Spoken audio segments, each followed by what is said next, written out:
اللهم صل على محمد وعلى آل محمد كما صليت على إبراهيم وعلى آل إبراهيم إنك حميد مجيد اللهم بارك على محمد وعلى آل محمد كما باركت على إبراهيم وعلى آل إبراهيم إنك حميد مجيد اللهم انزله المقعد المقرب عندك يوم القيامة الحمد لله الحمد لله الحمد لله رب العالمين ربنا لك الحمد حمدا كثيرا طيبا مباركا فيه يا ربي لك الحمد كما ينبغي لجلال وجهك وعظيم سلطانك الحمد لله والسلام على عباده الذين اصطفى سبحان ربك رب العزة عما يصفون وسلام على المرسلين والحمد لله رب العالمين সকল প্রশংসা মহান আল্লাহ তাআলার, যিনি আমাদেরকে সুস্থ রাখছেন এবং এশার নামাজের পরে এই কোরআনের মজলিসে বসার মতো তৌফিক দান করছেন। সেই আল্লাহ তাআলার দরবারে শুকরিয়া আদায় করি, প্রাণ খুলে বলি আলহামদুলিল্লাহ।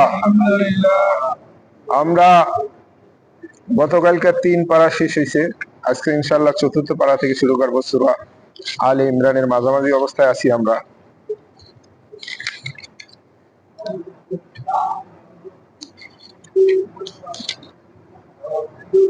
أعوذ بالله من الشيطان الرجيم بسم الله الرحمن الرحيم لن تنالوا البر حتى تنفقوا مما تحبون আল্লাহ তাআলা আয়াত নাযিল করলেন যে লন তানালুল বিররা, তোমরা কখনোই কল্যাণ লাভ করতে পারবে না, হাত্তা তুনফিকু, যতক্ষণ পর্যন্ত ব্যয় না করবে, দান না করবে, মিম্মা তুহিব্বুন, তোমরা যেটাকে বেশি ভালোবাসো। তোমরা যেটাকে বেশি ভালোবাসো সেইটা যতক্ষণ পর্যন্ত আল্লাহর রাস্তায় দান না করবা ততক্ষণ পর্যন্ত তোমরা কল্যাণ লাভ করতে পারবে না। ওমা তুনফিকু মিন শাইইন ফাইন্নাল্লাহা বিহি আলিম, জেনে রাখো, ওমা তুনফিকু, তোমরা যা দান করো, মিন শাইইন, যা কিছু দান করো না কেন, ফাইন্নাল্লাহা, নিশ্চয় আল্লাহ তাআলা, বিহি আলিম, আল্লাহ সবকিছু জানেন। আল্লাহ যখন এই আয়াত নাযিল করলেন, আবু তালহা রাদিয়াল্লাহু তাআলা আনহু, তিনি ছিলেন আনসারদের মধ্যে সবচেয়ে ধন সম্পদশালী। তিনি আল্লাহর রাসূল সাল্লাল্লাহু আলাইহি সাল্লামের কাছে যে উপস্থিত হইলেন, তার একটা সুন্দর বাগান ছিল, যেটা মদিনার মধ্যে সেরাদের মধ্যে একটা। নবী করিম সাল্লাল্লাহু আলাইহি সাল্লাম এই বাগানে যাইতেন, শীতল পানি পান করতেন, খেজুর খাইতেন, প্রায়ই যাইতেন।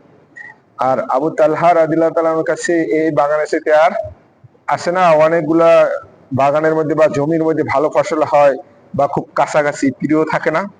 তিনি যাই বললেন, ইয়া রাসূলুল্লাহ সাল্লাল্লাহু আলাইহি ওয়াসাল্লাম, আল্লাহ তাআলা যেহেতু নাজিল করছেন তোমরা প্রিয় বস্তু আল্লাহর রাস্তায় দান করার আগ পর্যন্ত কল্যাণ লাভ করতে পারবে না, আমি খুঁজে দেখলাম এই বাগানের চাইতে আর প্রিয় আমার কাছে বড় কিছু নাই।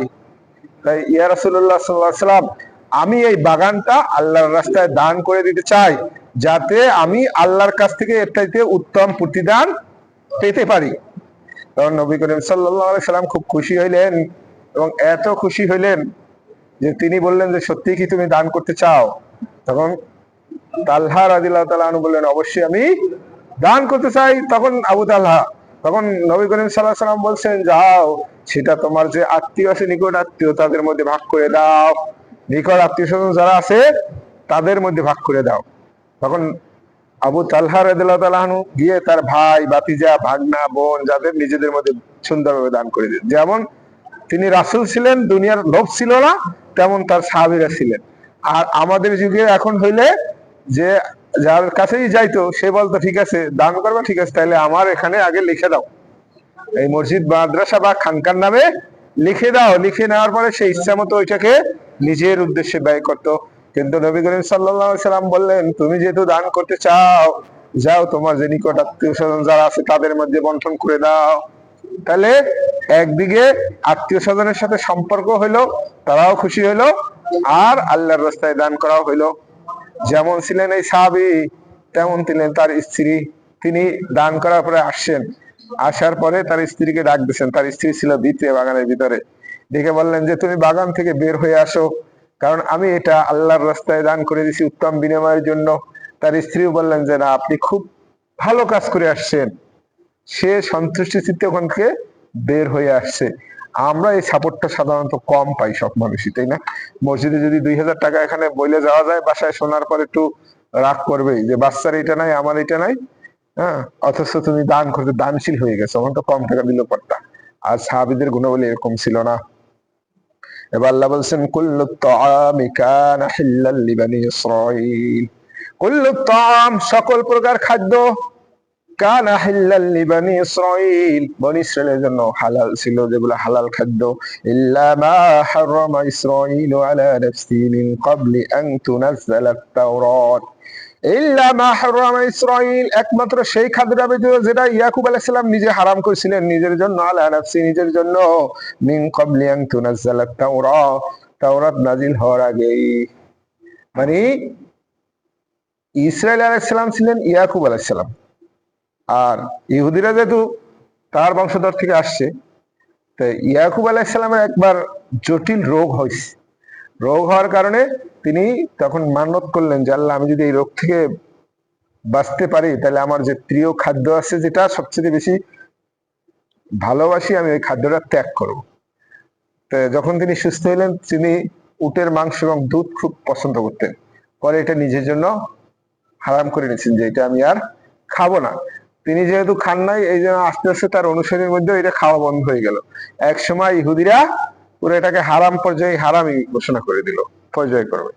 তাই আল্লাহ রাসূল সাল্লাল্লাহু আলাইহি সাল্লাম যখন ইসলাম প্রচার করতেছিলেন, তিনি উটের দুধও খাইতেছিলেন, মাংসও খাইতেছিলেন।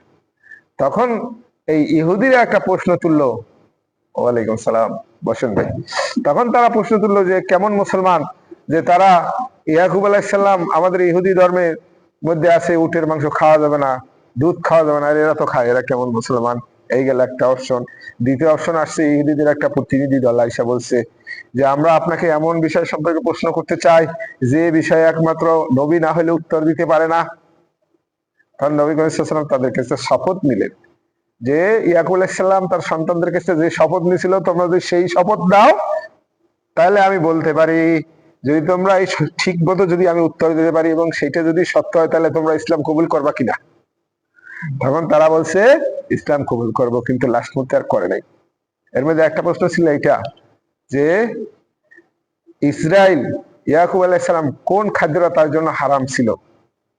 তাই তখন আল্লাহ আয়াত নাযিল করে দিয়েছেন আসলে তার জন্য কোনোটাই হারাম ছিল না। এই উট আর উটের দুধ, এটা শুধু সে রোগ থেকে বাঁচার জন্য এটা। আর তাওরাত নাজিল এই পূর্বে, তাওরাত নাজিল হয়েছে কখন? মুসা আলাইহিস সালামের সময়। মুসা আলাইহিস সালাম তো অনেক পরের, এই জন্য আল্লাহ বলছেন তাওরাত নাজিল হওয়ার পূর্বেই তার এটা। আর লাস্টে একটা ছিল যে কোন ফেরেশতা ওহী নিয়ে আসে, আরো একটা ছিল, চারটা।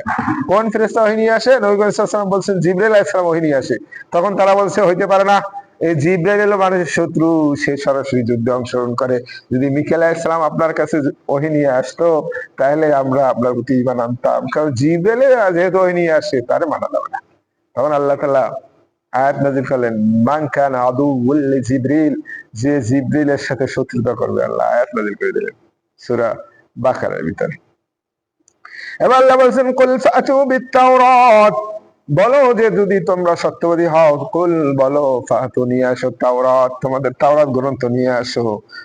ফাতলুহা, ওখান থেকে তিলাওয়াত করে শোনাও, ইন কুনতুম সাদিকিন, যদি তোমরা সত্যবাদী হও তাহলে তাওরাত কিতাব নিয়ে আসো, তারপর ওখান থেকে শোনাও। এরকম জেনার শাস্তি পাথর মারা। যখন তাদের নবী করিম সাল্লাল্লাহু আলাইহি সাল্লামের সময় তাদের মধ্যে এরকম একটা ঘটনা ঘটলো, তারা কি করছে, আগের থেকে এই শাস্তি কার্যকর ছিল। এক সময় তাদের মধ্যে নেতার আত্মীয় স্বজন এই জেনায় লিপ্ত হওয়ার পরে তারা এই বিধান চেঞ্জ করে দিয়ে এটা শুরু করলো কি, যে ঠিক আছে যে এখন থেকে জেনা করবে তার মাথা কামাই দিয়া তারে গাধার পিঠে উল্টা সরাই উল্টা বিলে ঘুরাই নিয়ে আসবে। তখন যখন এই ঘটনা হয়েছে, তখন এরা একটা পরামর্শ করলো যে চলো, এইটা যে আমাদের ধর্মগ্রন্থের উল্টা সেটা আমরা জানি, এখন যেহেতু একজন নবী আসছে, যদি সেখানে যাই দেখি যদি সে আমাদের দেওয়ার পক্ষে রায় দেয় তাহলে তো আমরা প্রমাণ পাইয়ে গেলাম, আল্লাহর কাছে বলতে পারবো। আর যদি উল্টে দেয় তাহলে আর মানবো না। তখন যখন তারা আসছে, আল্লাহ রাসূল সাল্লাল্লাহু আলাইহি ওয়াসাল্লামের কাছে জিজ্ঞাসা করতে যে এই ব্যাপারে শাস্তি কি, বলছে তোমাদের কিতাবে কি শাস্তি আছে। তাই তারা তখন ওই মন গড়াটা বলছে, তো নবী সাল্লাল্লাহু আলাইহি ওয়াসাল্লাম বলছেন নিয়ে আসো, পড়ে শোনাও। তারা ওই যে আয-যানিয়াতু আয-যানি যে শাস্তিটা আছে ওই আয়াতটা আড়াল করিয়া পরের আয়াত পড়তেছিল। তখন আবু সালামা রাদিয়াল্লাহু তাআলা আনহু ছিলেন, যিনি ইহুদিদের বড় পণ্ডিত ছিলেন, মুসলমান ছিলেন, তিনি বলছেন হাত উঠাও, ওখান থেকে তেলাওয়াত করো। তা আল্লাহ বলছেন ফাআতু ফাআতু বিত-তাওরাত, তোমরা তাওরাত নিয়ে আসো, ফাতলুহা, ওখান থেকে তিলাওয়াত করো, ইন কুনতুম সাদিকিন, যদি সত্যবাদী হও। বসেন। এবার আল্লাহ বলছেন ফামান ইফতারা আলাল্লাহিল কাযিবা, ফামান ইফতারা, যে রচনা করে আল্লাহিল কাযিবা, আল্লাহর নামে মিথ্যা, মানে নিজেরা বিধান বানাইয়া আল্লাহর নামে সাব্যস্ত করে যে আল্লাহর বিধান, আল্লাহ বলছেন যে এরকম করবে মিন বাদি যালিকা, এরপরও স্পষ্ট সত্য আসার পরেও যদি কেউ আল্লাহর নামে মিথ্যা চালাই দেয়, ফাউলাইকা হুমুজ জালিমুন, তাহলে তারা অবশ্যই জালেম। আর জালেমের শাস্তি তো আমরা জানি, জালেম আল্লাহর কাছে বড় শাস্তি পাবে। এবার আল্লাহ বলছেন কুল সাদাকাল্লাহ, বলো সাদাকাল্লাহ, আল্লাহ সত্য বলেছেন। আল্লাহ, এই জন্য আমরা কোরআন তেলাওয়াত করার পরে শেষে কি বলি? সাদাকাল্লাহুল আযীম, মহান আল্লাহ তাআলা সত্য কথা বলছেন। এই যে আল্লাহ নাযিল করে দিয়েছেন যে ইয়াকুব আলাইহিস সালাম আসলে এটা তার জন্য হারাম ছিল না, সে নিজে একটা রোগের জন্য সেইটা মান্নত করছিল দেখা। আল্লাহ বলছেন এরপরে যদি তারা তাওরাত নিয়ে আসুক, যদি ওটাও না পড়তে চায়, তাহলে তারা জালেম। আর তোমরা বলো আল্লাহ যেটা বলছেন অবশ্যই সত্য বলছেন, যে ইয়াকুব আলাইহিস সালাম তার জন্য হারাম ছিল না। কুল সাদাকাল্লাহ, বলো আল্লাহ সত্য বলছেন। ফাত্তাবিউ মিল্লাতা ইব্রাহিম হানিফা, ফাত্তাবিউ, সুতরাং তোমরা অনুসরণ করো, মিল্লাতা, পথ, ইব্রাহিম আলাইহিস সালামের, হানিফা, একনিষ্ঠ পথ, ওমা কানা মিনাল মুশরিকিন, তিনি মুশরিক ছিলেন না। ইব্রাহিম আলাইহিস সালামের বড় গুণ ছিল তিনি একনিষ্ঠ, হানিফা মুসলিমা, একনিষ্ঠ মুসলিম ছিলেন। আল্লাহর সাথে কারো শিরক হবে ছোট বড় এর কোনো কাছাকাছিও তিনি যাইতেন না। এই জন্য আল্লাহ বলছেন যে বলো আল্লাহ সত্য বলছেন, এরপর অনুসরণ করো ইব্রাহিমের দিন, কারণ তিনি মুশরিক ছিলেন না, ওই ইহুদি খ্রিস্টানদের মন গড়া বানানো দিনের হবে না, কারণ ওরা তাওরাত ইনজিল পরিবর্তন করে ফেলছে। এবার আল্লাহ বলছেন ইন্না, নিশ্চয়ই, আউওয়ালা বাইত, প্রথম ঘর যেটা ছিল, উদিয়া লিন্নাস, মানুষের জন্য যেটা বানানো হয়েছিল, লাল্লাযী বিবাক্কাতা মুবারাকা, যেটা ছিল পবিত্র মক্কা শরীফ, ওয়া হুদাল লিল আলামিন, যেটা ছিল বিশ্ববাসীর জন্য হেদায়েত। প্রথম এই পৃথিবীতে ঘর বানানো হয়েছে কোনটা? মক্কা শরীফ, কাবা শরীফ বানানো হয়েছে। এটাই ছিল প্রথম মুসলমানদের হয় মুবারাকা, এটা বরকত নয়, ওটার দিকে তাকাই থাকলেও, যাইয়া হজের সময় তাকাই থাকলেও অনেক বরকত নাজিল হয়। আল্লাহ বলছেন হুদাল লিল আলামিন, ওইটা ছিল বিশ্ববাসীর জন্য পথ প্রদর্শক, ওখান থেকে বাণীগুলো ছড়াইছে, আল্লাহর বাণী। ফিহি আয়াতুম বাইয়িনাত, আল্লাহ বলছেন ফিহি, ওখানে আছে আয়াতুম বাইয়িনাত, স্পষ্ট নিদর্শন আমি একটা রেখে দিছি তোমাদের জন্য। মাকাম ইব্রাহিম, ইব্রাহিম আলাইহিস সালামের পদচিহ্ন, যে পাথরটার উপরে বসে তিনি কাবা ঘর বানাইছিলেন। আল্লাহ বলছেন এইটা তোমাদের জন্য আমি নিদর্শন হিসেবে রেখে দিলাম, যে কোনো সময় গেলে ওখানে যে দেখতে পাবা ইব্রাহিম যে ওইটার উপরে বসা। দেখছেন, আপনি দেখছেন মাকাম ইব্রাহিম? দেখছেন? আলহামদুলিল্লাহ, আপনি দেখেছেন, আর আমরা এখানে পড়তেছি। আল্লাহ বলছেন ওই ঘরটার বড় নিদর্শন হইল যে মাকামে ইব্রাহিম ওখানে রাখা আছে। ওমান দাখালাহু কানা আমিনা, ওমান দাখালাহু, যে প্রবেশ করবে এই ঘরে, কানা আমিনা, সেই নিরাপদ। কাবা ঘরে যে প্রবেশ করবে সেই নিরাপদ।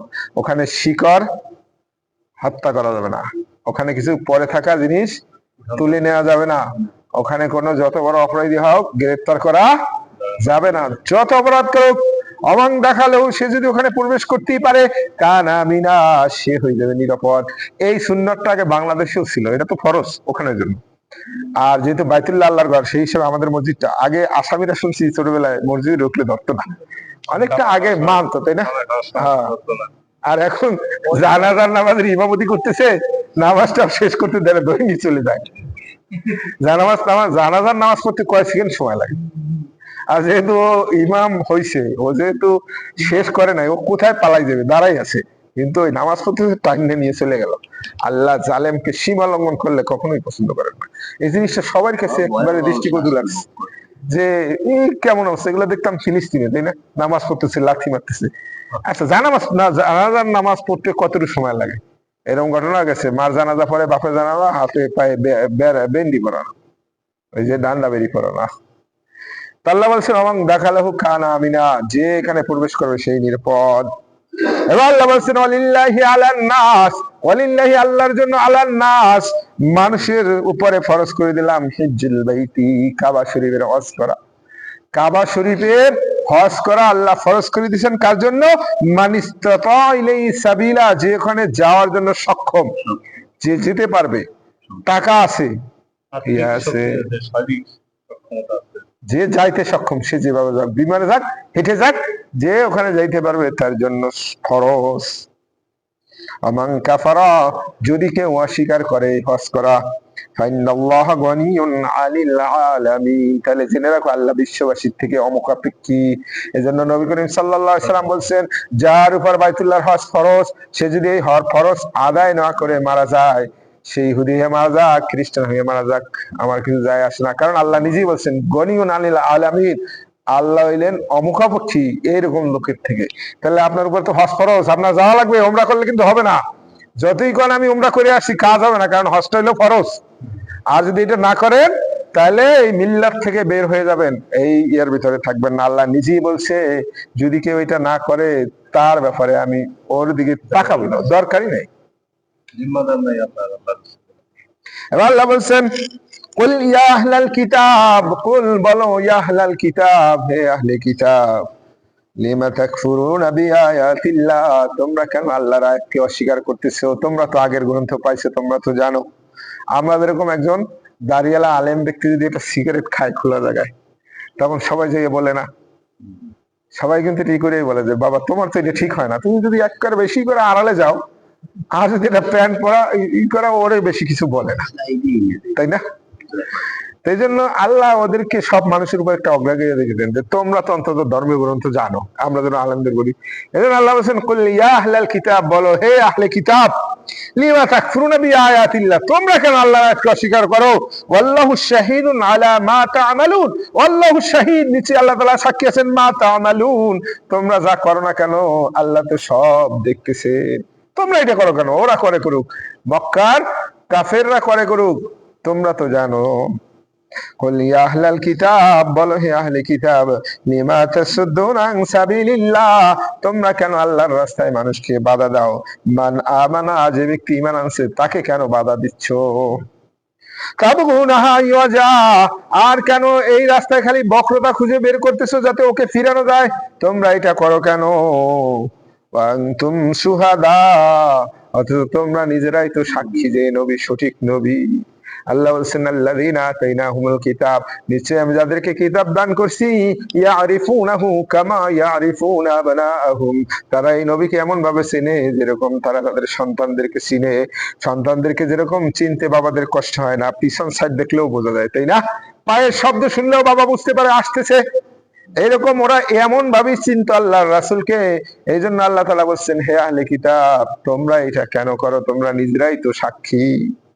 ওয়াল্লাহু বিগাফিলিন আম্মা তা'মালুন, ওয়াল্লাহ, নিশ্চয়ই আল্লাহ তাআলা গাফিল না, বিগাফিলিন গাফিল না, আম্মা তা'মালুন, তোমরা যা করো এই ব্যাপারে আল্লাহ গাফিল না, আল্লাহ সব কিছু জানেন এবং সব কিছু, আল্লাহু সামিউম বাসীর, তিনি সব কিছু শোনেন এবং সব কিছু দেখেন। এবার আল্লাহ বলছেন ইয়া আইয়ুহাল্লাযীনা আমানু, ইয়া আইয়ুহাল্লাযীনা আমানু, হে ঈমানদারগণ, ইন তুতিউ, যদি তোমরা অনুসরণ করো, ফারিকাম মিনাল্লাযীনা উতুল কিতাব, কিতাবদের মধ্যে যে কোনো একটা দলে যদি তোমরা পিছনে ছোট তাদের অনুসরণ করো, ইয়ারুদ্দুকুম বাদা ঈমানিকুম কাফিরিন, ইয়ারুদ্দুকুম, তোমাদেরকে তো ফিরিয়ে দেবে তারা, বাদা ঈমানিকুম, ঈমান আনার পরও, কাফিরিন, এই কুফরিতে তোমাদের লিপ্ত করেই ছাড়বে। এই জন্য তো আসে না সৎসঙ্গে স্বর্গবাস, অসৎসঙ্গে সর্বনাশ। এই জন্য নবী করিম সাল্লাল্লাহু আলাইহি সাল্লাম উদাহরণ দিচ্ছেন যে ওই ব্যক্তির উদাহরণ হলো এরকম যে সৎসঙ্গী যার হয় সে এরকম আতর বিক্রেতার মতো, তার কাছে যদি দাঁড়ায় অন্তত একটু আতর লাগাই দিলেও বা সুবাসটা অন্তত পাবে। আর একজন হলো হাফরের মতো, যে লোহায় ধারায় যদি হয় তার গায়ে ওই অঙ্গার সিটে তার ক্ষতি করবে, আর না হইলেও সে দুর্গন্ধটা অন্তত পাবে, ক্ষতিকর পদার্থ তার ভিতরে ঢুকবে। মানে যদি আপনি অসৎসঙ্গী নেন তাহলে আপনার কিছু না কিছু ক্ষতি হবে। আর সৎসঙ্গী থাকলে অন্তত বহুত লোক দেখছি যে নামাজ, দুইজন লোক এখন উনি নামাজ পড়তেছে, পরে চিন্তা করে বসে থাকবো, আরো পড়িনি, এরকম ঘটনা কিন্তু ঘটে। আল্লাহ বলছেন যে হে ইমানদারগণ, এই আহলে কিতাব ইহুদি খ্রিস্টানদের যদি তোমরা কারো অনুসরণ করো তাহলে কি হবে? তারা তোমাদেরকে ঈমান আনার পর আবার কুফরিতে লিপ্ত করিয়ে ছাড়বে। আল্লাহ বলছেন কাইফা তাকফুরুনা, আর তোমরা কিভাবে অস্বীকার করবা, আনতুম তুতলা আলাইকুম আয়াতুল্লাহ, অথচ তোমরা তো আল্লাহর আয়াত তোমাদের সামনে পড়া হয়, ওয়াফিকুম রাসূলু, আর তোমাদের মাঝে রাসূল আছে, আমাদের মাঝে নাই, আমাদের মাঝে নাই, আমরা এই অফারটা থেকে বঞ্চিত। এজন্য নবী করিম সাল্লাল্লাহু আলাইহি ওয়াসাল্লাম বলছেন যে তোমরা আমার প্রিয় না, আমাদের প্রিয় আর পরে আসবে, তোমাদের মাঝে তো আমি আসি। তারা হইলো বড় ইমানদার যাদের মাঝে একমাত্র কোরআন ছাড়া আর কিচ্ছু থাকবে না। সাহাবেদের সময় আল্লাহ রাসূলকে দেখতেন, আয়াত নাজিল হচ্ছে, তারা সমস্যায় পড়ছে, আল্লাহ বলে দিচ্ছে। ফেরেশতা নাজিল হয়েছে, যুদ্ধে নাজিল হয়েছে, তারা টের পাইছে, পুরোপুরি কথা পর্যন্ত শুনছে।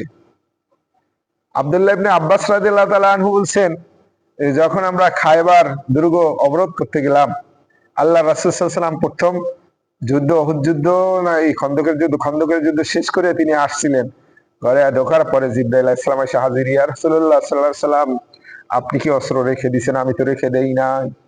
তখন নবী করিম সাল্লাল্লাহু আলাইহি ওয়াসাল্লাম বুঝতে পারলেন যে আল্লাহ অন্য কোন আদেশ দিচ্ছেন খায়বার দুর্গ, ওই দুর্গ দখল করার জন্য। তাই যখন তারা রওনা দিয়েছে, আব্দুল্লাহ ইবনে আব্বাস রাদিয়াল্লাহু তাআলা বলছেন, আমরা খেয়াল করলাম যে আমাদের নিকটবর্তী দিয়েই ফেরেশতারা যে যাচ্ছে, ধুলাই উড়াইয়া শব্দ হয়ে যাচ্ছে। তারা যে যাচ্ছে, সৈন্যবাহিনী জিবরাইল আলাইহিস সালাম মার্চ করতেছে, সেইটা পুরো ধুলা উড়াইয়া শব্দ পর্যন্ত আমরা টের পাচ্ছি, যাতে মুসলমানদের হৃদয়টা বড় হয়ে যায় যে না, আমাদের সাথে ফেরেশতারা আছে। বদরের যুদ্ধে সাহাবীরা তাদের সামনে ফেরেশতারা তার ঘোড়া হাঁকাই নিয়ে গেছে, ঘোড়াকে যে বলছে আগা সামনে আরবিতে, সেটা পর্যন্ত তারা শুনছে। বলছে যে আমরা তরবারি উঠাইছি, এর ভিতরে দেখি ও পড়ে গেছে। ফেরেশতারা যারা যারা আঘাত করছিল ওর ওই অংশ নীল হয়ে গেছিল, একটা চাক্ষুষ দেখছি। আল্লাহ বলছেন কাইফা তাকফুরুন, আর তোমরা কিভাবে কুফরি করবা, আনতুম তুতলা আলাইকুম আয়াতুল্লাহ, তোমাদের সামনে আল্লাহর আয়াত তিলাওয়াত করা হয়, অফিকুম রাসূলু, আর তোমাদের মাঝে আছে রাসূল, আমাদের মাঝে এখন রাসূল নাই, আমরা এই অফারটা থেকে বঞ্চিত, তাই না? এই জন্য নবী করিম সাল্লাল্লাহু আলাইহি ওয়াসাল্লাম বলছেন, এখন এই মুহূর্তে যদি কেউ 10 ভাগের 1 ভাগও আমলের ক্ষেত্রে দুর্বলতা দেখায়, সে নাজাত পাওয়ার সম্ভাবনা নাই। আর এমন একটা যুগ আসবে যখন 10 ভাগের 1 ভাগ আমল করেও সে নাজাত পাবে। সেই যুগটা হবে ঈমান রাখা সেরকম কঠিন যেরকম হাতের উপরে আগুনের আংটা রাখা যেরকম কঠিন, ওই সময়টা কিন্তু এখন চলতেছে, তাই না? আর যে দৃঢ়ভাবে ধরবে আল্লাহকে, ফাকাদ হুদিয়া ইলা সিরাতিন মুস্তাকিম, তাকে আল্লাহ সহজ সরল পথে অবশ্যই পরিচালিত করবে। যে আল্লাহ তাআলার রজ্জুকে শক্ত করে ধরবে, হ্যাঁ, ক্বালু রাব্বুনা আল্লাহ, বলবে আমার আল্লাহ আল্লাহ, সুম্মা ইসতাকামু, এরপর প্রতিষ্ঠিত থাকবে। এটা হলো দৃঢ় ধরা। ফামান ইয়াকফুর বিত্তাগুতি ওয়া ইউমিন বিল্লাহ, ফামান ইয়াকফুর বিত্তাগুত, যে প্রথমে তাগুতকে, মিথ্যাকে, শয়তানকে অস্বীকার করতে হবে, আমি তাগুতি ওয়া ইউমিন বিল্লাহ, আল্লাহর উপর ঈমান আনতে হবে, ফাকাদ ইসতামসাকা বিল উরওয়াতিল ওয়াসকা, সেই আল্লাহ তাআলার রশিটাকে শক্ত করে ধরো, লাংফি সামারাহা, যেটা কখনোই ছিঁড়ে যাবার নয়। এজন্য আল্লাহ বলছেন, আমা ইয়াতাসিম বিল্লাহ, যে দৃঢ়ভাবে ধরতে পারবে আল্লাহকে, ফাকাদ হুদিয়া ইলা সিরাতিন মুস্তাকিম, সেই একমাত্র সহজ সরল পথে পরিচালিত হবে। ইয়া আইয়ুহাল্লাযীনা আমানু, এবার আল্লাহ বলছেন ইয়া আইয়ুহাল্লাযীনা আমানু, হে ঈমানদারগণ, ইত্তাকুল্লাহ, আল্লাহকে ভয় করো, হাক্কা তুকাতিহি, যেভাবে ভয় করার কথা। আল্লাহ বলছেন ওয়ামা কাদারুল্লাহ হাক্কা কদরিহি, তারা আল্লাহ তাআলাকে যথাযোগ্য মর্যাদা দিতে পারলো না। কারণ আল্লাহ হলেন সৃষ্টিকর্তা, আর আমরা হইলাম সৃষ্টি, পার্থক্য বিশাল। তিনি আমাদেরকে বানাইছেন বান্দা আর রব, আমরা হইলাম সবসময় গোলাম আল্লাহ তাআলার, আল্লাহ তাআলার গোলাম। এজন্য নবী সাল্লাল্লাহু আলাইহি ওয়াসাল্লাম বলছেন, আল্লাহুম্মা ইন্নী আবদুকা, হে আল্লাহ আমি তোমার বান্দা গোলাম, তোমার গোলামের গোলাম, তোমার বান্দির গোলাম। আমার চুলের মুষ্টি তোমার হাতের ভিতরে। এইভাবে দোয়া করতে বলছেন। এইভাবে আল্লাহকে আল্লাহর মতো মর্যাদা দেওয়া। এই জন্য আল্লাহ বলছেন, ইয়া আইয়ুহাল্লাযীনা আমানু ইত্তাকুল্লাহ, ইয়া আইয়ুহাল্লাযীনা আমানু, হে ঈমানদারগণ, ইত্তাকুল্লাহ, আল্লাহকে ভয় করো, হাক্কা তুকাতিহি, যেভাবে ভয় করার কথা। কাকে বলছেন? ঈমানদারকে বলছেন আল্লাহ তাআলা ভয় করতে। ওয়ালা তামুতুন্না ইল্লা ওয়া আনতুম মুসলিমুন, ওয়ালা তামুতুন্না, তোমরা মারা যাইও না, ইল্লা আনতুম মুসলিমুন, পরিপূর্ণ মুসলমান না হইয়া কবরে আইসো না, পরিপূর্ণ মুসলমান না হইয়া কবরে আইসো না। এই জন্য হাদিসে আছে, নবী করিম সাল্লাল্লাহু আলাইহি ওয়াসাল্লাম বলছেন, মানে হাদিসটা এরকম যে সবসময় আল্লাহ তাআলাকে ডাকতে হবে ভয় এবং আশা রেখে, তাই না? যে আল্লাহ শাস্তি যেন না দেয়, আবার আল্লাহ রহমশীল। কিন্তু যখন ব্যক্তি মারা যাবে তখন আর আল্লাহকে ভয় করা যাবে না, তখন আল্লাহকে প্রিয় হিসাবে, আল্লাহ রহমশীল হিসাবে, আল্লাহর কাছাকাছি হিসাবে আশা নিয়ে মারা যাইতে হবে। তখন আর ভয় পাওয়া যাবে না। মৃত্যুর সময় আশা রাখতে হবে যে আল্লাহ তোমার কাছ থেকে পৃথিবীতে আসছি, তোমার কাছে ফিরে যাচ্ছি। এই জন্য আল্লাহ বলছেন যে ইউসাব্বিতুল্লাহুল্লাযীনা আমানু বিল কওলি সাবিতি ফিল হায়াতিদ দুনিয়া, ইউসাব্বিতুল্লাহুল্লাযীনা আমানু, আল্লাহ দৃঢ় রাখেন ঈমানদারকে, ঈমানদার যারা আছে তাদেরকে দৃঢ় রাখেন বিল কওলি সাবিত, দৃঢ় কথার উপর, লা ইলাহা ইল্লাল্লাহ, এই কথার উপর আল্লাহ দৃঢ় রাখেন দুনিয়ার জীবনে এবং পরকালে। মৃত্যুর সময় তাদের ঈমান টলে যায় না। আল্লাহ বলছেন তোমরা আল্লাহকে ভয় করো, ভয় করার মতো, আর ঈমান মুসলিম না হইয়া কবরে আইসো না, পরিপূর্ণ মুসলমান হয়ে আসো। ওয়াতাসিমু বিহাবলিল্লাহি জামিআ, তোমরা আল্লাহর রশিকে ধরো একত্রিত হইয়া শক্তভাবে। ওয়াতাসিমু, ধরো, বিহাবলিল্লাহ, আল্লাহর রশিকে, জামিআ, সবাই একত্রিত হয়ে, পাক পাক হইয়া যায় না। লা তাফাররাকু, পৃথক হইয়া যায় না। মাসলা মাসালা দিয়া দল দল বানায় ফেলাইও না। যেহেতু রব সবার এক, আল্লাহ বলছেন না যে ইয়া আহলাল কিতাবি তাআলাউ ইলা কালিমাতিন সাওয়াইন বাইনানা ওয়া বাইনাকুম, যে আহলে কিতাবদের বলো যে তোমরা সেই কথার দিকে আসো যেগুলা তোমাদের মাঝে আমাদের মাঝে সমান, যে আল্লাহ ছাড়া কারো ইবাদত করা যাবে না, তার সাথে শিরক করা যাবে না, হ্যাঁ, আর আমাদের কাউরে কেউ রব বানাবো না। তাহলে এখন আলেম সমাজের মধ্যে যে সমস্যাটা আছে, আমরা তো এই কথার উপর ভিত্তি করে এক হইতে পারি যে যেগুলো আমাদের মধ্যে এক আছে আমরা সেইগুলা নিয়ে দাঁড়াই, তাই না? যেগুলো ত্রুটি বেশি কার নাই। একটা ঘরে স্বামী স্ত্রী ছেলে মেয়ে মিল থাকে, ছেলে চায় এখন খেলাধুলা করবে, বাবা বলতেছে তুমি পড়াশোনা করো, এটাও তো মিলে না, স্বামী স্ত্রীর মধ্যেও মিলে না, মা বাবা সাথেও ছেলে মিলে না, তাই না? ভাই ভাই মিলে না, এটা তো স্বাভাবিক। আর আমরা হইলাম বিভিন্ন প্রকারের মানুষ। আল্লাহ বলছেন আল্লাহ জান্নাতে যাওয়ার পরে আমাদের অন্তরে যেগুলা আছে, হিংসা বিদ্বেষ, একজনের প্রতি একজনের খারাপ ধারণা, আল্লাহ বলছেন এটা অন্তর থেকে দূর করে দিবে। ভাই ভাই হইয়া হেলান্দা আসনে সোফায় বসে বসে তখন গল্প করবে, কারো প্রতি কারো ক্ষোভও থাকবে না, রাগও থাকবে না। এখন উনি যতই আমার প্রিয় হোক, এক জায়গায় বসার পরে একটা স্বার্থের দিকটা আসুক, দেখবেন যে মনে মনে চাবো এটা আমি হইতাম, ঠিক না? আল্লাহ বলছেন কিয়ামতের মাঠে এটা থাকবে না, এটা আমি দূর করে দিব। তাই এই যে সামান্য ছোট ছোট ত্রুটি বিচ্যুতি নিয়ে ফাঁক ফাঁক হয়ে না যাইয়া, যেখানে 100টার মধ্যে 99টা বিষয়ে সব আলেমরা কিন্তু একমত, এইগুলো নিয়ে এক হইতে পারে না, ওই একটা বিষয় থাকলো, উনি থাকলো। আল্লাহ বলছেন যে তোমরা আল্লাহর রজ্জুকে দৃঢ়ভাবে ধরো, ওয়ালা তাফাররাকু, পৃথক হয়ে যায় না। ওয়াযকুরু নি'মাতাল্লাহি আলাইকুম, তোমরা সেই আল্লাহর নিয়ামতকে স্মরণ করো। ইয কুনতুম আ'দা, যখন তোমরা ছিলে একজন আরেকজনের শত্রু। আওস খজর গোত্রের শত্রু ছিল না, তারপরে মক্কার সাথে মদিনার বাজাবাজি ছিল। আল্লাহ বলছেন সেই নিয়ামতের কথা স্মরণ করো। ওয়াযকুরু নি'মাতাল্লাহি আলাইকুম, সেই আল্লাহর নিয়ামতের কথা স্মরণ করো। ইয কুনতুম আ'দা, যখন তোমরা ছিলে একজন আরেকজনের শত্রু। ফাআল্লাফা বাইনা কুলুবিকুম, এরপর আল্লাহ এক করে দিলেন, মিলাই দিলেন। ফাআল্লাফা, মিলাই দিলেন, বাইনা কুলুবিকুম, তোমাদের অন্তরগুলারে। আল্লাহ বললেন তোমরা ছিলে একজন আরেকজনের শত্রু, এরপর আমি তোমাদের অন্তরগুলা মিলাই দিলাম। ফাসবাহতুম, সুতরাং তোমরা হয়ে গেলে বিনিয়ামাতিহি ইখওয়ানা, আল্লাহর অনুগ্রহে, আল্লাহর নিয়ামতে পাইয়া তোমরা ভাই ভাই হয়ে গেছো। তোমরা ছিলে একজন আরেকজনের শত্রু, কিন্তু আমি আল্লাহ তোমাদের অন্তরগুলারে মিলাই দিলাম, যার কারণে তোমরা ভাই ভাই হয়ে গেলে আল্লাহর অনুগ্রহে। তোমরা ছিলে আলা শাফা হুফরাতিন মিনান নার, আলা শাফা একবারে কিনারে, হুফরা গর্তে, নার দোজখের গর্তের একবারে কিনারে ছিলে। যুদ্ধ করে একজন আরেকজনের মারা গেলেই ওখানে গর্তে পড়ে যেতে, কাফের অবস্থায় একজন আরেকজনের হত্যা করে ওখানেই পড়ে যেত, তাই না? আল্লাহ বলছেন কুনতুম আলা শাফা হুফরাতিন মিনান নার, তোমরা ছিলে একবারে দোজখের কিনারে। আমাদের দেশেও কিছুদিন আগে হয়ে গেছিল না, 5 তারিখে যদি এই ঘটনা না ঘটে, একজন আরেকজনের যদি গোলাগুলি শুরু হয়ে যেত, দুইটা দল হয়ে যেত, একেবারে জাহান্নাম ছাড়া কোনো উপায় ছিল না। কারণ মুমিনের সাথে ঝগড়া করা ফাঁসিকি, লড়াই করা কুফরি। যে এক মুসলমানকে হত্যা করে আর যে নিহত হয় আর যে বেঁচে থাকে, দুইটাই জাহান্নাম, নবী সাল্লাল্লাহু বলছেন। হ্যাঁ, সাহাবীরা বলছেন ইয়া রাসূলুল্লাহ, যে হত্যা করে সেটা বুঝলাম জাহান্নামে, কিন্তু যারে করা হয় সে যাবে কেন? কয় সে যাবে এই জন্য, সে তো আরে হত্যা করতে চাইছে, ওরে যদি না পারতো তাহলে ও তো আরে হত্যা করে দিত, এই জন্য দুইটাই জাহান্নামে। তো এরকম যদি ঘটনা ঘটে যাইতো 5 তারিখে, একজন আরেকজন, ঠিকই তো কথা হয়েছে, যে ওরে যদি হত্যা না করতে পারতো তো ও কি এর মারি দিত না?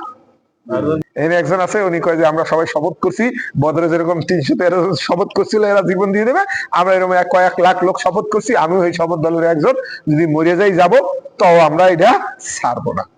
এর মধ্যে কি ফায়দা আছে? কোনো ফায়দা নাই দুনিয়ার সাথে। যদি আল্লাহর সন্তুষ্টি থাকতো তাহলে কোনোদিন এত দূর পর্যায়ে যাওয়ার কথা না। উনি যদি আল্লাহকে ভালোবাসে, আমি যদি আল্লাহকে ভালোবাসি, আর ওনার কি আমার মতো করে ভালোবাসা লাগবে এরকম কথা, তাই না? দুপুরে খাইতে হবে, ক্যালোরি দরকার, যে এতটুকু শক্তি দরকার। আর সবার কি আমার মতো কতগুলো ভাতই খাবে? কেউ রুটি খাবে, কেউ খাবে। আল্লাহ সিস্টেমটা করে দিছে না, একটা মানুষ বাঁচতে ক্যালোরি দরকার, এত ক্যালোরি খাইতে হবে। সারা বিশ্বের মানুষকে একরকম খাবার দিছে আল্লাহ। এই আমরা খাই ভাত, কেউ খায় রুটি, কেউ খায় ভুট্টা, কেউ খায় আপনার খেজুর, আল্লাহ ভাগ ভাগ করে দিছে। এবং ওই এলাকায় ওই জিনিসটা খানাও পছন্দ হয় না। এক খাবার রান্না করলে একজনের কাছে ভালো লাগে, একজনের খারাপ লাগে। আল্লাহ সিস্টেম করছে। মূলত ফরজ কোনটা? ফরজ হইলে আপনার ক্যালোরি, ভিটামিন যেটা দরকার চলতে। এখন আপনি ওই যে রুটি খায় ওরও আছে, যে ভাত খায় ওরও আছে, যে খেজুর খায় ওরও আছে। তো এরকম ইসলামের কিছু বিধান আছে ফরজ, এইটা আপনার লাগবেই। এরপরে নফল মুস্তাহাব, মনে করেন এখন ভাত খাওয়ার পরে কেউ আর একটু ভালো জিনিস সুন্দরভাবে বেশি টাকা দামের খায়, আর কেউ পান্তা ভাত খেয়ে পেট ভরে, আর কেউ 5 স্টার হোটেলে দিয়ে কয়েক হাজার টাকা বিল হয়, কিন্তু মূলত ক্যালোরিটি হয়। এরকম মুস্তাহাব যেটা আছে, এটা ব্যাপারে আল্লাহ তাআলা মানুষদের উপরে একটু ছাড় দিচ্ছেন, এটা আমাদের জন্য মঙ্গল। যে এখন আমরা কোরআন পড়লাম, আর একজন এমন চাইলে নফল নামাজ পড়লো, আরেকজন চাইলে দিনের দাওয়াত দিল, কেউ মন চাইলে শুয়ে শুয়ে জিকির করলো, কেউ বসে বসে কোরআন শরীফ পড়লো, কেউ সারা জায়গায় আসে, আর কেউ দেশ পাহারা দেয়, সবগুলো কিন্তু ভালো।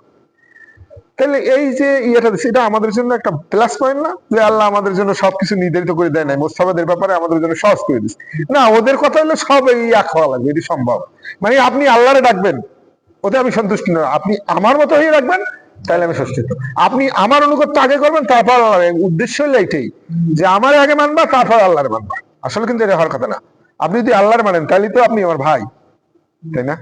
কিন্তু এটা না, প্রথম হলো যে আপনি আল্লাহর মানবেন, আমি মানি, কিন্তু আমার কথা মতো চলতে হবে। এটাই সমস্যা, এটার কারণে এটা। আল্লাহ বলছেন যে ওয়ালা তাকুনু কাল্লাযিনা তাফাররাকু, তোমরা তাদের মতো হয়ো না যারা ভাগ হয়ে গেছে, ওয়াখতালাফু মতভেদ করছে, মিন বাদি মা জাআহুমুল বায়িনাত, স্পষ্ট বিধান তাদের কাছে আসার পরও তারা পৃথক হয়ে গেছে। ওয়া উলাইকা লাহুম আযাবুন আযীম, তাদের জন্য আছে মহান শাস্তি, কঠিন শাস্তি। এরকম যারা পৃথক হয়ে যাবে সত্য জিনিস জানার পর, এরকম কঠিন শাস্তি। ইয়াউমা তাবইয়াদু ওয়ুজুহু ওয়া তাসওয়াদু ওয়ুজুহ, ইয়াউমা সেদিন, কিয়ামতের দিন, তাবইয়াদু ওয়ুজুহ, কত চেহারা হবে হাস্যোজ্জ্বল। তারা আল্লাহর অনুগত বান্দা ছিল, আজকে পুরস্কার পাবে। কত পত্রিকা করছে, দুনিয়ায় বৈশা কত কষ্ট করছে, শীতের মধ্যে উজু করছে, ঘুমায় নাই, তাই না? রঙ্গ তামাশায় মিটে নাই, কত ধৈর্য ধরিয়া এই কিয়ামত মাঠ পর্যন্ত আসছে, কত রাস্তা পাড়ি দিয়া। এখন পুরস্কারের সময় আল্লাহ বলছেন ইয়াউমা তাবইয়াদু ওয়ুজুহ, সেদিন কারো চেহারা হাস্যোজ্জ্বল হবে, সুন্দর হবে। ওয়া তাসওয়াদু ওয়ুজুহ, আর কারো চেহারা যাবে একদম কালো হইয়া। যাদের চেহারা কালো হয়ে যাবে তাদেরকে বলা হবে আকাবরতুম বাদা ঈমানিকুম, ঈমান আনার পরও কি তোমরা আবার কুফরিতে লিপ্ত হইছো? ফাযুকুল আযাব, এখন শাস্তি ভোগ করো, বিমা কুনতুম তাকফুরুন, দুনিয়ায় যেরকম কুফরি করছো সেটার শাস্তি এখন ভোগ করো। ওয়াম্মাল্লাযীনা বিয়াদ্দাত ওয়ুজুহুম, আর যাদের চেহারা সেদিন উজ্জ্বল হয়ে যাবে তাদেরকে বলা হবে ফাফি রাহমাতিল্লাহ, আল্লাহর অনুগ্রহের মাঝখানে থাকতে, আল্লাহর আরশের নিচে ছায়া থাকবে, সেদিন কোনো ছায়া থাকবে না, কিন্তু আল্লাহর আরশের নিচে ছায়া থাকবে, তারা এই রহমতের মধ্যে থাকবে। আল্লাহ বলছেন তারা কি হবে? ফাফি রহমাতিল্লাহ, আল্লাহর রহমতের মধ্যে তারা বেষ্টিত অবস্থায় থাকবে। হুম ফিহা খালিদুন, আর তারা সেখানে চিরস্থায়ী থাকবে। তিলকা আয়াতুল্লাহ, আল্লাহ বলছেন এটাই আল্লাহর আয়াত, নাতলুহা আলাইকা বিল হক, যেটা আমি স্পষ্ট সত্য সহকারে পড়ে শুনাইলাম। হে নবী, এই যে বাণীটা, এটা আমি আল্লাহ, আমার বাণী, এবং আমি সত্য সহকারে তোমাকে পড়ে শুনাইলাম। অমাল্লাহ, নিশ্চয়ই আল্লাহ তাআলা ইউরিদু, চান না, যুলমাল লিল আলামিন, বিশ্ববাসীর উপর আল্লাহ জুলুম করতে চান না, আল্লাহ বিশ্ববাসীকে কষ্ট দিতে চান না। আল্লাহ আমাদেরকে বানাইছেন ইন্নাল্লাহ রাউফুর রহিম, খুবই দয়াশীল আমাদের প্রতি, কারণ আমাদের বানাইছেন শখ করে জাহান্নামে দেওয়ার উদ্দেশ্যে না। এই জন্য আল্লাহ বলছেন এই সবকিছু সত্য সহকারে বললাম, কারণ আমি বিশ্ববাসীর উপর কষ্ট দিতে চাই না। ওয়ালিল্লাহি মা ফিস সামাওয়াতি ওয়া মা ফিল আরদ, ওয়ালিল্লাহ, আল্লাহর জন্যই মা ফিস সামাওয়াত, যা আছে আসমানের মাঝে, ওয়া মা ফিল আরদ, আসমান জমিনে যা কিছু আছে সব কার? আল্লাহ তাআলার জন্য। ওয়া ইলাল্লাহি তুরজাউল উমুর, আর সব কিছু একসময় আল্লাহর কাছেই ফিরে যাবে। চূড়ান্ত ফয়সালার জন্য কার কাছে যেতে হবে? আল্লাহর কাছে। কুনতুম খায়রা উম্মাত, আল্লাহ বলেন কুনতুম, তোমরাই খায়রা উম্মাত, উত্তম জাতি। উখরিজাত লিন-নাস, তোমাদেরকে আমি পাঠাইছি মানুষের জন্য। তা'মুরুনা বিল মা'রুফ, তোমরা মানুষকে সৎ কাজের আদেশ দিবে। ওয়া তানহাউনা আনিল মুনকার, এবং অসৎ কাজ হইতে মানুষকে ফিরাবে। ওয়া তু'মিনুনা বিল্লাহ, আর আল্লাহর প্রতি বিশ্বাস রাখবে। আল্লাহ বলছেন, আমাদেরকে বলে দিচ্ছেন যে তোমরাই শ্রেষ্ঠ উম্মাত, শ্রেষ্ঠ জাতি, তোমাদেরকে আমি বের করছি মানুষকে কি করে সৎ কাজে আদর্শ কাজে ফিরাবে, আর আল্লাহ প্রতি বিশ্বাস করবে। কারণ হ্যাঁ, কুনতুম খায়রা উম্মাত, আল্লাহর রাসূলের আমরা যারা উম্মত আছি, কেন আমাদের বের করছে? কেন? আর রাসূল আসবে না, আর রাসূল আসবে না। আগে তো রাসূল আসতো, একজন আপনার গোত্রের রাসূল পাঠাইতো, এজন্য আল্লাহ এই দায়িত্বটা পুরো আমাদের উপর দিয়ে দিচ্ছেন। কুনতুম খায়রা উম্মাতিন উখরিজাত লিন-নাস, সমস্ত জাতির মধ্যে তোমরাই শ্রেষ্ঠ জাতি, তোমাদেরকে একবারে এই দায়িত্ব দিয়ে পাঠাইছি। নবী আল্লাহদের কাজ আমাদের উপরে আল্লাহ ন্যস্ত করছেন। এই জন্য আল্লাহ আয়াত নাযিল করছেন, আনিসিন্নাল্লাযিনা কাফারু বিআয়াতিল্লাহ, যারা আল্লাহর আয়াতকে অস্বীকার করে, ইয়াকতুলুনা নাবিয়্যিনা বিগায়রি হক, আর নবীদেরকে অন্যায়ভাবে হত্যা করে, ইয়াকতুলুনা আল্লাযিনা ইয়া'মুরুনা বিল কিসতি মিনান নাস, আর তাদেরকে হত্যা করে যারা মানুষের মধ্যে ন্যায়পরায়ণতার আদেশ দেয়, তাদেরকেও হত্যা করে। নবীদের সাথে তুলনা করা হয়েছে তাদের। কি জানি, আল উলামা ওয়ারাসাতুল আম্বিয়া, আলেমরা হইলো নবীদের ওয়ারিস। আল্লাহ বলে দিচ্ছেন আর তো নবী রাসূল আসবে না, এই জন্য এই দায়িত্বটা দেওয়া হয়েছে। এই জন্য একটা আদেশ দিয়েছেন যে ওয়াল তাকুম মিনকুম উম্মাহ, তোমাদের মধ্যে একটা দল থাকতেই হবে যারা এই আদেশ দেবে। আল্লাহ তাআলা আমাদেরকে এই কোরআন বোঝার এবং এই যে আমল করার তৌফিক দান করুন। আল্লাহ আমাদের ক্ষমা করে দিন, আমিন আমিন। সুবহানাকাল্লাহুম্মা বিহামদিকা আশহাদু আল্লা ইলাহা ইল্লা আনতা আস্তাগফিরুকা ওয়া আতুবু ইলাইক।